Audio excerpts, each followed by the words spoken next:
What do you do when you find a gap?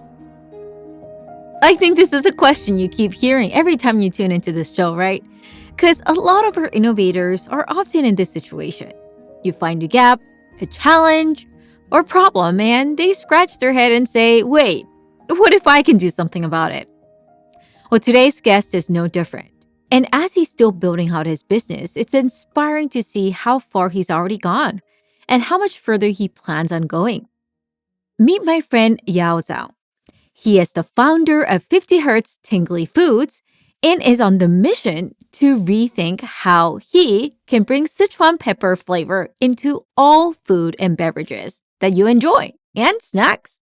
He is passionate about educating people about this unsung spice from his hometown. He's born and raised in Chongqing, China, and devoted his first 10 years, surprisingly, not in food, but in clean energy development and rural electrification. In fact, this is where we met. We both went to Johns Hopkins University, one of the top international studies school in the United States, in Washington, D.C. He has continued to build his career in that space, and he worked in the Middle East, which we'll speak about in a little bit. But he's been back in D.C. working at the World Bank, and at a certain point, scratching his head wondering, geez, what if I can do something with this flavor? Because while he was cooking, he realized that this is actually great. Why are we not using it more? And it was also around the time he's been wanting to do something different from his day job. Well, he found a gap and he solved it, and he has grown really fast. His product is already available in many of the small and medium-sized stores that you will find. So stop by a local grocery store and look up 50Hz Tingly Foods, and you'll be surprised to find his oils, foods, drinks, and snacks available. And of course, you can also get it at his store and request your local stores to get something too. But all I have to say, what really cements our conversation with him that you'll notice is his pure optimism and courage. Of course, as we're celebrating Pride Month, I've had to ask what it was like for him to grow up in China, being Asian and gay. It's not easy. And as many of you might be noticing, it's not really something that we talk enough about in Asian culture or what it's like in Asia. He has a happy story to share, and one of the things you'll quickly catch is his optimism triumphs the obstacles and challenges that he constantly faces, even in his business today. So he's here to remind you that don't let the past stop you. Instead, you choose what the narrative you want to write and live and manifest that. So with further ado, meet my friend, Yao. So very excited to have my friend Yao here. I've had the pleasure of knowing Yao from the different chapters since our way back grad school. Very excited to have him on the show today, both to talk about his personal and professional chapters. And so let's dive right in. So Yao, I guess first question, maybe with a quick warm up. You travel a lot now, even more so. How do you manage your time? Because I know you just came back from China not so long ago from your recent work and doing more field research for your product. Actually, I just came back from Egypt and LA. So, yeah. Egypt. Okay, excuse me. I'm sorry. There was another trip in between. Yes, that's true. No, I think I manage it by being savvy with technologies. For example, I can get a lot of work done on my phone. I don't mind working late into the midnight. I don't mind working on the road. And I have some support from a small team. That's very important. And I think in general, I just love being on the road. I love the energy. It sort of energized me. So yeah, I love that version of me actually. So it's quite exciting.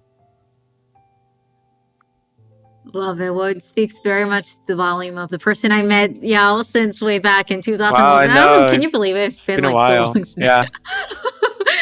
Well, I want to go back a little bit further down the memory lane. So bring us back to young Yao. Where did you grow up? How were you as a child? And what did you want to do when you were a child? So I was born and raised in Chongqing, China. So for those who don't know about Chongqing, so it's actually a huge city. It's a city of 33 million people that nobody has heard of. No, I'm kidding. It's a big city. It's a big city in the southwest part of China, and it's so I was born and raised there, and I was a decent student. Then I was recommended by my high school to go to Beijing as one of the diplomatic trainees to China Foreign Affairs University. So I was in Beijing for college, and it was a very small school, sort of like an elite school to be trained as diplomats, Chinese diplomats, and yeah, so I spent 4 or 5 years in Beijing as a college student, and that was a good time. That was 2006 to 2011 ish. So Beijing Olympics, everything was rosy at the time, and yeah, I had a great time in Beijing. And then after that, I traveled a year, backpacked a year, all over Asia, India, Southeast Asia. Then I applied for SAIS, and then I met Monica. And fast forward, you've continued to now stay in DC. I know you've gone back and forth to Asia and all around the world with your work in different projects. But before you became and worked on your company and now got the nickname of the Sichuan Pepper Guy that you have aspired to, you're still continuing climate change and environmental work. Tell me a little bit more. How did you get first interested in that? So at grad school where Monica and I met, we were at Johns Hopkins SAIS, which is a really, really good international studies program. I focused my study on renewable energy, on clean energy and economics. And then after that, actually, and then I went to the Middle East. I was working in the UAE. I was working in Abu Dhabi for 2 years. I was working for International Renewable Energy Agency. At the time, it was actually the youngest international organizations in the world. So I was there for 2 years. So that was basically that was laying my background in renewable energies. And then after 2 years, I moved back to DC. I found a job at the World Bank, also working on clean energies. And then actually the work function has shifted a little bit. Actually, I think that back then, this was like more than 10 years ago. The whole industry was focusing on renewables, solar, wind. Actually now, the solar, wind are so passé now. I'm just kidding. It's actually not passé, but it's just it's sort of proven. The cost has reached parity with the fossil fuels. So now the focus is being, okay, how can we put more renewables on the grid? How can we pair electric vehicles with renewables? How can we have more batteries in the system to reach 24/7 renewable energy, to reach net zero? So I think that also there's actually more energy efficiency efforts in all over in the industry. So this energy has shifted quite a bit. But yeah, so that was actually the other passion and my other career. Yeah. And when did you get into this other entrepreneurship world, and why? I started to have entrepreneurial urge in 2000, I think 18-ish. I think a combination of factors. I think I was turning 30, and I wasn't completely happy with just climbing the ladder at the international organization, and I thought I could do something more entrepreneurial and more creative. So I had a lot of sort of internal exploration in terms of who I am, what I want to do, what I'm good at. And I think one factor as an immigrant, actually, so I'm actually an immigrant, right? So I came here only when I was 23. And I think one important factor was I got my green card, my US green card. So so that's freed up a lot of options, right? You can do anything. I'm not bound by the World Bank. I'm not bound by anything. I can do, the sky's the limit, right? So it just really got me thinking, okay, what can I do with this freedom now that I've got it? So so I think all of this combined, okay, I think I'm ready to do something different, something more fun, something more creative. So that's why, yeah, that's the genesis of this journey. I love it. And out of all the ideas, why this particular idea is something you wanted to do and meaningful for you? So in 2018, I went home for the Chinese New Year. My mom was making a cucumber salad. It was a very simple dish, cucumber salad with garlic, chili oils, and she finished it off with some green Sichuan pepper oils, like this actually, this one. Yeah. So I had it. I was like, wow, this is amazing flavor. It's like very aromatic, very citrusy, and it's a bit tingly. And I thought, oh, this is amazing. I grew up eating this, but I haven't. I mean, I've been around the world. I haven't had this flavor for a long time. So I came back to the U.S. with a bottle of the green super oil. I just found it in the market, and then my partner was cooking a pasta dish back in D.C. and we added the green super oil in the pasta. And it was quite amazing. It was really elevated the flavor and the sensation, and it worked really well with the Parmesan cheese, with the carbs in the pasta dish. So, and I thought, wow, this is kind of something interesting. It's something quite unique. This flavor, this sensation, it's a numbing, tingly. Not many other, no other ingredients are can provide this. So yeah, so I started doing research, and I started this whole company with this green Sichuan oil, and then we have expanded since then. So yeah, so it's sort of I sort of stumbled upon it, and then I think the more research I do, I realized, wow, it is a very unique spice. It's a very unique ingredient. It's indigenous to China, and it's also indigenous to where I'm from, and I want to champion this, and I think I'm the right person to do it if it ever becomes a thing. So I feel like I have the capability and the background to do it. And why is it named 50 Hertz Tingly Foods? Where did you get the idea for the name? Yeah, thank you for asking that. So this came out of my research, right? In that initial phase, I did a lot of reading, and I read about a lot of things. I came across this paper. It's published in 2013 in the Royal Society Proceeding B. It's published by the head of the neuroscience department at the UCL.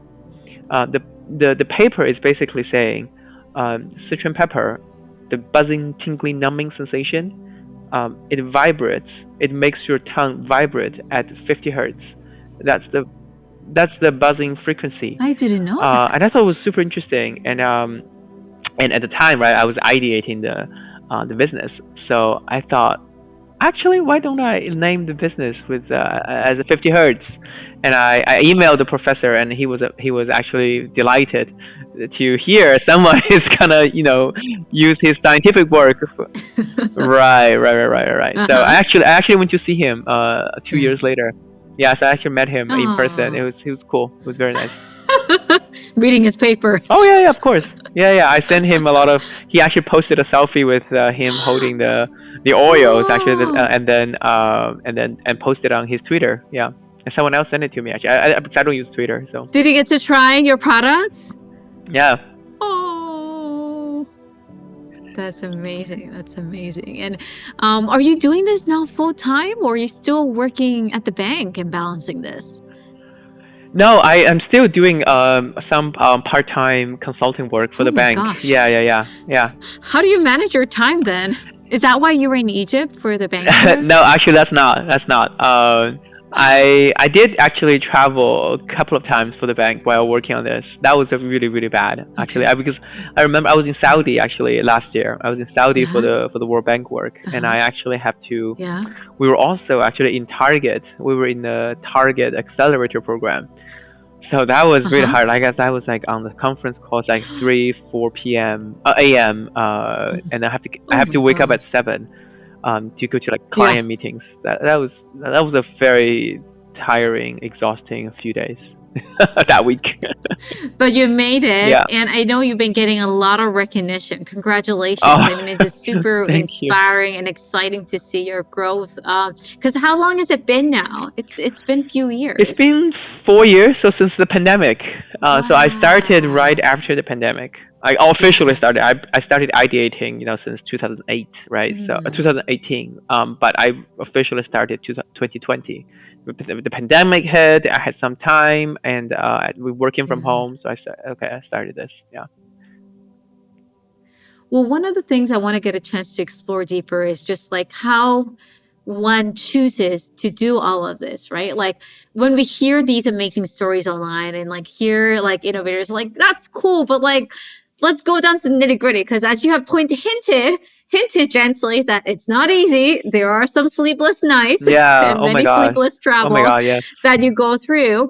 And then on top of that, just also like different relationship. Now you're needing to like know even more people, keep track of your old people, clients, and new business, and actually need to do more business development. I'm curious, maybe if we dive a little bit deeper into that. Now that it's been 4 years, what would be something that you would say, man, if I get a chance to sit with Yao, who's just starting this tomorrow, this will be one advice I want to share with him now, knowing what I know for the past 4 years of Mm, not only doing business, but also balancing all of this on top of the work that you have. mm. I think a few things came out of this journey so far, right? I think team is very important. Having a team, having a partner, on this journey. I don't know how founders can build a billion dollar business on their own.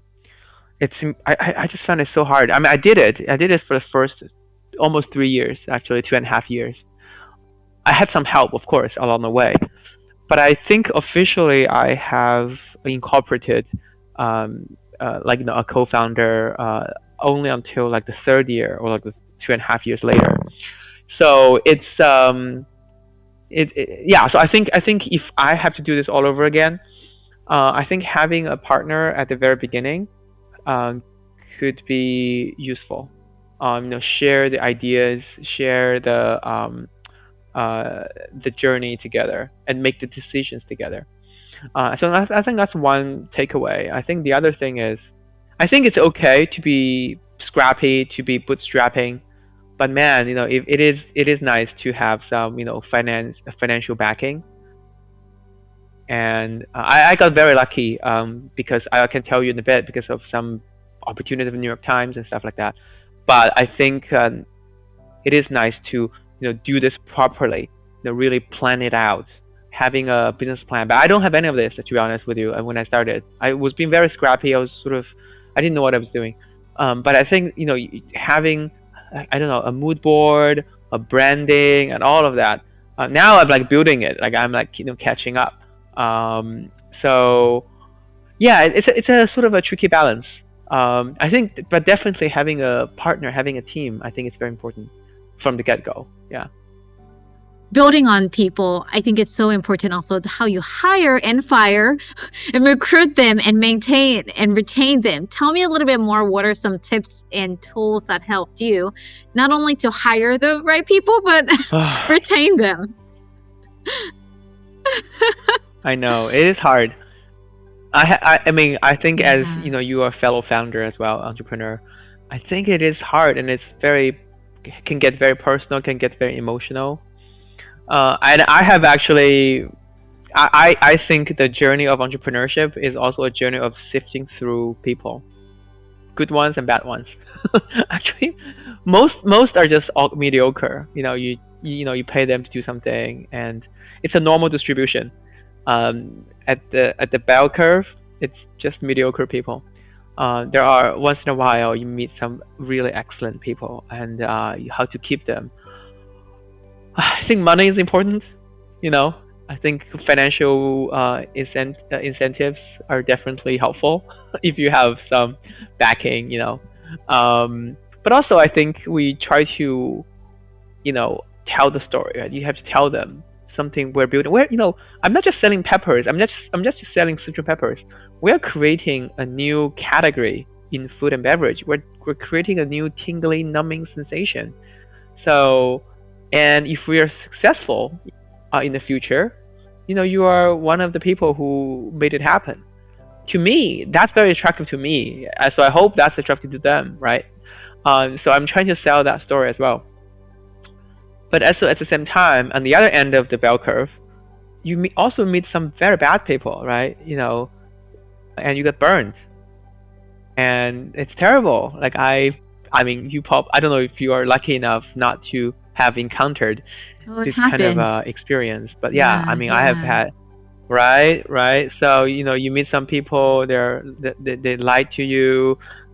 They took your money and ran away. It all happened. In those circumstances, I just have to you have to brace yourself and say, it's not entirely your fault. You have to just let it go. It's tough. It's really hard. I mean, there's really quite a few times. Just like yeah.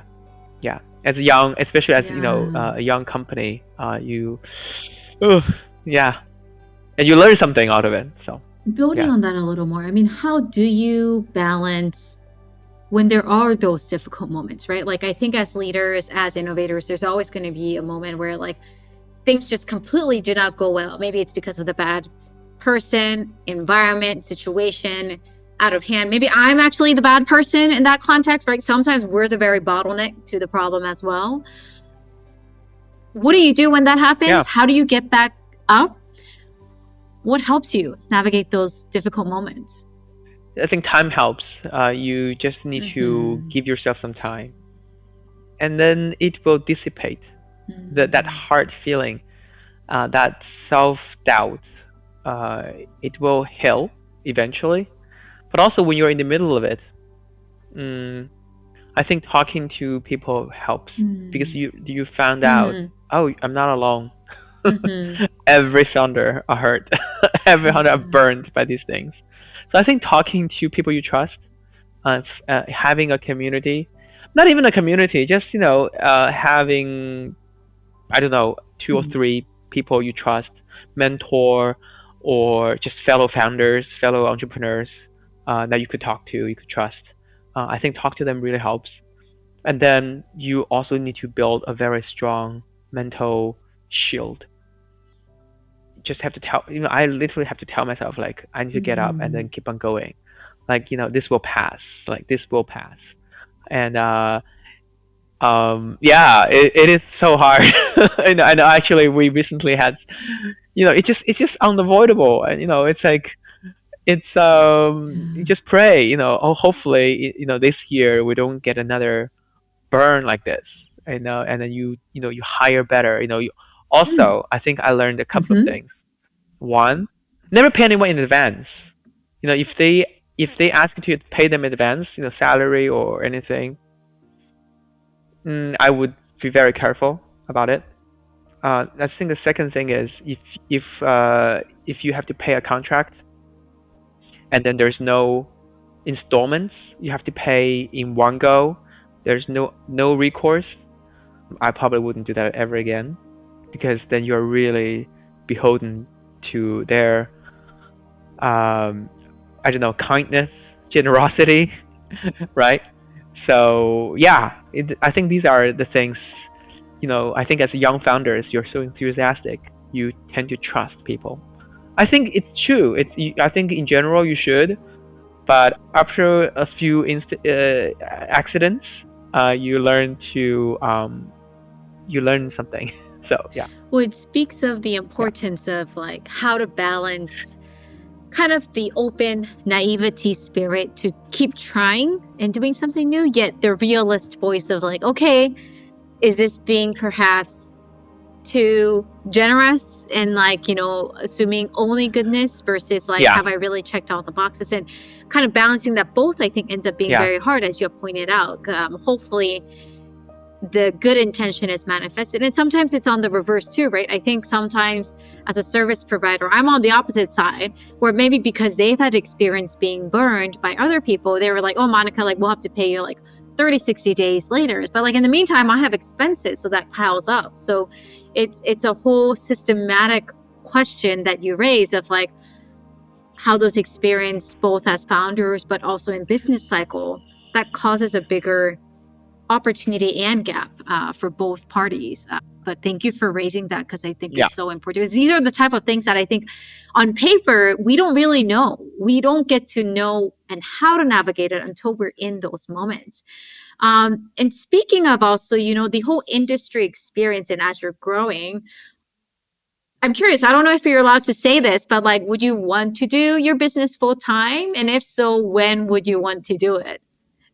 Yes, yeah, of course. I want to do the business full time, and I want to also bring my team Yeah. together back in DC. So actually, my co-founder, we were World Bank colleagues, and she Oh, has actually moved back to Singapore. So yeah, and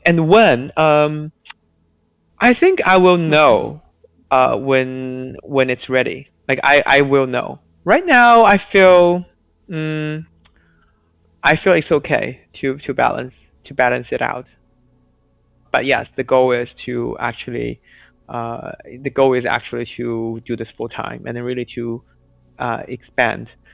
I was actually ready to jump Hmm. this year, but then we had something Hmm. happened, and then we just like the timing, the Hmm. momentum was not there yet. So yeah, but eventually, yes, for sure. And for context for our listeners, your product is already in some of the stores, right? Could you list some of the places so that way Yeah, people know where to find it? And you have some examples right now you can share, right, on the video? yeah. So we started the business online, right? So Shopify in the Uh-huh. Yeah. D2C, direct to customers. So our website, 50 Mm-hmm. hertz tingly. Sorry, actually 50hertzfoods.com. Definitely online. And then we are actually in quite a few stores in DC, New York, the Bay Area, Portland, Seattle, Boston. So the major cities. Not a lot actually. These are sort of all ad hoc. Um, uh, Either I knocked on their doors or they found out about us through some channels and reached out to us and hey, can we carry your product? Yeah.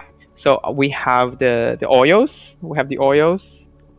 The oils are citron pepper oils, super aromatic, tingly. You can use it as a finishing oil. Think of truffle oil, right? You can just drizzle on things you like.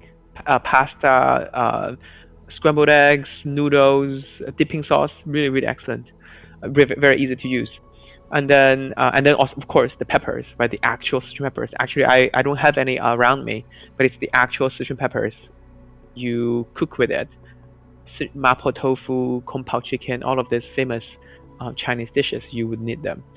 And these pantry items, actually, we also do a lot of food service. We supply to restaurants, actually high-end restaurants, Michelin star restaurants sometimes actually. And then That's actually, amazing. as I said, we're not just selling peppers and oils. I really want to champion a new flavor and a new sensation. It's like eating pop rocks. It's like kind of a new sensorial experience. So I thought, what's the best way to champion that? Snacks. So I love our snacking. bestseller at the moment is actually this. That's I don't know if you can see it. amazing. It's a Yeah, like tingly citron pepper peanuts. So this is actually Wow. our Yeah, bestseller. And actually, I don't. Again, like we have sold out, so I I couldn't love show you it. the can. But this is actually our mini sample size. So yeah, this is actually our Mm-hmm. marketing weapon because we use this to give away, to sample, to sponsor events, and then Yay. since the peanuts, we also have expanded into Love chocolate it. actually and beer. So for Uh-huh. example, this is one product. This is Nice. Uh-huh. Tingly Brittle. So it's chocolate toffee, salted caramel toffee candy, and with the green citron pepper, it's numbing. It's quite good. So yeah, so we are in quite a few stores in the major cities. Yeah. Yeah. I love it. I know definitely in Washington, D.C., where we're currently tuning in from, when I go to especially a lot of the Asian stores, I always see Yao's product and I tag him and send the pictures like, here you go. I know you already know it's here, but super fun to see. And so really, really excited and excited to continue to see your growth. And thank you for kind of breaking down behind the door of what happens and how you got to where you are. Building on all of this, you'll be remiss to not cover the other big theme of as we celebrate Pride Month this month. I think we don't get to talk enough about how tough it is growing up LGBTQ in Asia is. And I would love to kind of hear if maybe we can explore that a little bit with you, given your journey and how it honestly is right now. How is it for you growing up? Did your parents recognize and understand? Was it hard coming out? Would love to hear your story because somebody out there is still probably navigating those chapters and questions. Yeah, so I'm LGBT. I'm part of that community, and I grew up in China, right? In not even a first tier city. I'm sort of a second tier big city. And then I think, actually, to be honest with you, Monica, I have never felt being discriminated against or being bullied. I'm also very comfortable with myself from the get-go. I never really struggled with my own identity. So I consider myself very lucky, right? Because I know a lot of people, they do struggle and they have been bullied and stuff. I mean, I also think now, since you asked this question, like I was thinking, like, growing up. Yeah, I mean, there's some bullies because, I like to play with girls. I like to, I like to play, some games that deemed more like, more girly. And then some boys would call me out. But I never felt like I never felt like so worked up because of that. So maybe because I'm very insensitive on these things, I'm not very sensitive, or I'm not being defensive about these things. So I feel like I'm okay. But I know a lot of people, is not that lucky, right? And then being in the founder, right? And I'm not only LGBT but also AAPI, minority founders.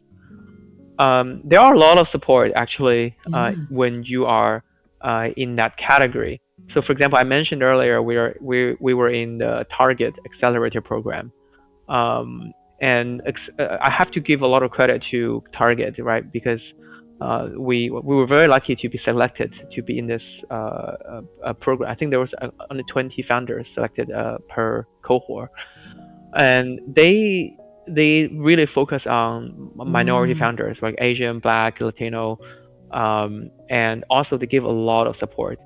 And there are also a lot of chamber of commerce for this kind of groups. For example, like we are registered a U.S. Chamber of Commerce for API founders. We're also U.S. Chamber of Commerce for LGBTQ. And these organizations also provide a lot of resources to help you. They have gatherings. They have prodigy and mentor programs that I'm part of. So I actually think it's it's how you turn your disadvantage to advantage. And then also buyers, right? The buyers at Whole Foods, Target, they also have a quota. If you are registered LGBT or API or women-owned founders, then you would have a step up in their in their selection process. So I think you have to have a strong strong mind to fend off all these negativities, and then you can focus on, okay, there are actually a lot of support being minority founders, and then how you can leverage them. So yeah, that's my takeaway. And I think, yeah, I'm not a very typical experience, but I'm totally okay being who I am, and then pursue my career, my business. And I appreciate you sharing that because I think it's so important for us to explore all these different journeys, right? As you said, despite the minority identity sometimes being a challenge, for some, that difficulty might not necessarily look that difficult, or it looks different. It looks different in a way. And I still hear, though, one thing as you're sharing that it still brings curiosity is that you kind of nailed it when you said it to yourself of like, change adversity into opportunity. That mindset is something that drives you and has a very strong kind of foundation. How did you build that? Because I think that itself is part of the gift, perhaps, that you've noticed early on. Okay, fine, you don't get me, fine. Let me find my people. Let me go seek opportunities. You kind of had that early on. And I'm curious, like, what helped you build that? Because for some, they're still lurking to learn how to cultivate that, or like hone that. So what helped you hone that voice? Because that's part of your strength. Absolutely. I think it's not just because of entrepreneurship, just anything, right? Everything in life. It's the story you tell yourself. What story you want to get out of this? Because, any adversity is opportunity, right? And then, as I said, I was burned by some bad people, and then it becomes a story. And then what do you tell yourself about that? You can, you can beat yourself about it, but you can also tell yourself, look, I've tried my best, and then I've learned these lessons, and I can actually turn that story, and I can tell that story. And so I think I have that mindset also through hardship, right? Like, I think growing up, I don't necessarily have a very happy childhood. My family, just being a very traditional Chinese family, mom and dad divorced, and there's a lot of conflict and fights. Um, you just have to, climb out of it, and you realize actually everything is about a story you tell yourself, and then you have to, yeah, you just have to get up and going, and then don't look back. Just don't dwell on the past. And I'm not someone who really dwell on the past. I also consider myself very lucky because I don't remember much. To be honest, I think my memory is really bad. A lot of the trauma that I maybe happened in my past, in my childhood, I don't really remember. To be honest, like it seems like my memory has this protective mechanism to sift out the negativities. And so I Mm, almost always look forward. Um, yeah, and I wow. don't dwell on these things. I don't. Mm-mm. I don't. Sometimes I'm being nostalgic. Like I'm actually, I like to being nostalgic. Sometimes, for example, when I go to Chongqing, I spend actually nowadays after the pandemic, I Mm-mm. spend a lot of time in Chongqing, and I really enjoy it. Mm. I And I see. like that nostalgia. But it's the happy feeling of nostalgia. I don't dwell on the negative things, like, oh, I mean, everyone has some kind of trauma in their childhood, Mm. right? But I don't seem to remember it. So I really focus on where I'm going next. Mm. Am I going to Egypt? Mm. Am I going to LA for a trade show? And what's next? Mm. And so I focus on what excites me, and yeah, that's how how to get myself out of negative thinking. That's so Yeah, beautiful. No, thank you for sharing yeah, that and reminding us how normal it is to, um, you know, how we could feel, but also how we can be of control and take that yeah, step of what we want to tell. What's the narrative and story exactly. we want to tell Yeah. ourselves? So powerful. Speaking of which, talking about the future, let's explore a little bit about that. Where would Yao 5, 10 years in the future would like to be, and why? Yeah, I really want to bring this business to a certain scale. I want to see our Tingly products being on the shelves in many many stores, like 1,000 stores, 2,000, 5,000 stores.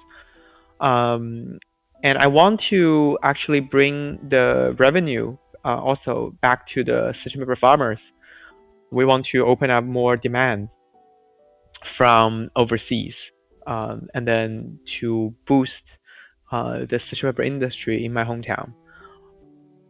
And I think and personally, yeah, I want to actually live I want to live a very I want to control my schedule. I really don't see myself doing another corporate job doing 9 to 5. Want to be able to see you at odd hours like 3 p.m. for coffee if I want to, and being productive, right? I think being productive, but it doesn't have to mean it doesn't have to mean you sit in the office for 8 hours a day, right? So I think being able to really control your finance, control your schedule, and then being productive and doing something you're passionate about in the next 5 to 10 years. I think that's really what I want to focus on. And really, I want to build a career out of this. Right now, there's still, I mean, it's a still tiny business. You'd be very kind saying like, the growth. Yes, we have achieved something, but again, like it's a tiny business. And then so yes, I want to actually get more into. I want to build a team, right? I really want to build a team to support this. And then once we also feel right, we might raise some funding, to push this further to scale, and then build a team. So that's my goal in the next few years. Oh, I'm very excited because for other people where you're at, it is not tiny at all. And for him to say this is still tiny, you now hear the bigger picture where he's already heading. And so, folks, you're going to say, I knew Yao way back when he was starting the early first few years, and to see the mega company that they will continue to grow. And so thank you so much for stopping by, sharing your journey and your stories. And I don't know, we say 3 p.m. for coffee, but you might be flying to another place at that time, conducting another multiple meetings by the time you do full time. So no, appreciate it. And just reminding that the reminders of how human all these questions are, how important it is that we reflect, explore, and continue the learning. And so congratulations again for all that you and your team has done, and look forward to seeing what you continue to do. Can't believe how fast time has flown by. I know folks have already also enjoyed our conversation.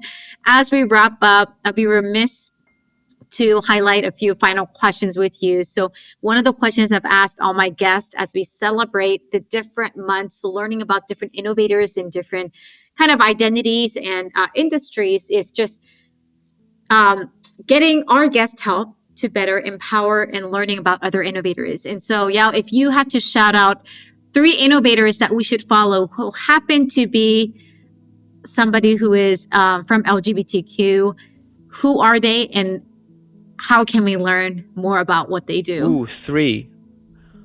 I think actually the first who came to my mind is his name is Danny Leung. He is the founder of Boxu. Boxu is a subscription box for Japanese snacks. He's I think he's Vietnamese American, born and raised here in the US, but Vietnamese.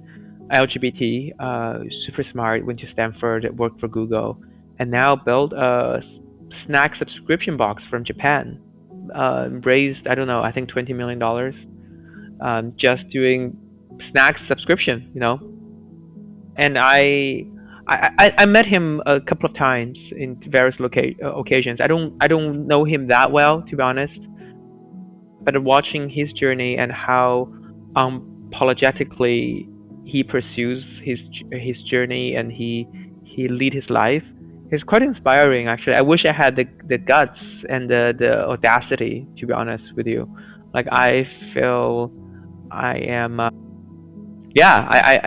just admire his business acumen. So yeah, he's definitely someone. Also, I mean, again, like it's a still small company, but it's all relative, right? Like, I think it's a huge company, right? But it's still, they're still growing, they're still pushing. So Daniel Leung from Boxu. The other ones, I couldn't think of any actually immediately out of my head, like, being LGBT. But I would just name one. And if you remember any names, we'll follow up with you so that way we can add it in the blog. So folks, check out the blog as usual. That's where we always share the highlights and the resources. Two other final questions is one, you've shared a lot of wisdom and insights as we reflected on this journey. What's the final word of wisdom you want to share with our listeners, no matter where they are in their journey as an innovator?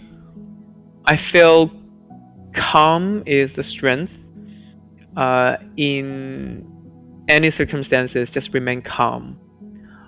And I have to keep reminding myself that, sometimes I get very stressed out, and then it's not very helpful, especially as a leader. You're leading a team, and then you're getting agitated, and it does no one's favor, right? So I think calm is the strength. Just remain calm, and things will work out eventually. Yeah, really, it really does. Actually, I think it just have to, again, remain calm and tell yourself it will pass. It shall pass. Yeah. Yeah. The meme is not just for fun. It's a real reference. Be calm and carry on. Truly. Thank you for reminding us. And the final question is, what's the best way folks can stay in touch with you? 50 Hertz Foods, or email me Yao at Yao at 50hertzfoods.com. Yeah. If you email me, I'll get back to you right away. Awesome. No, thank you so much, Yao, for joining us. And thank you all for tuning in for another story. This is Monica, Curious Monica. I'm so glad I had the excuse to catch up with Yao, my friend, as well. We've been so busy, and we've been both traveling different places. And so thank you, Yao, for joining us. And folks, we'll see you again next week with another story. See you soon. Thank you. Bye. Thank you, Yao, for the inspiration and powerful reminder that we are in control of our own stories. I really love that you shared that final wisdom is about how we can stay calm and how we should hone that skill as a leader. I agree, as sometimes when things get stressed, it could get stressful, and it's so important in how we show up to lead with certainty, with calmness, to know that, hey, this too shall pass. So thanks for sharing your story with us. And thank you all for tuning in to another conversation with me this week. I hope this continues to inspire you and empower you no matter where you are. Please continue to send me your questions and insights and let me know what else you want to learn. But for now, next week, we're going to continue our learning and meet another innovator as we continue to celebrate our special months. So I'll see you soon. Have a wonderful day.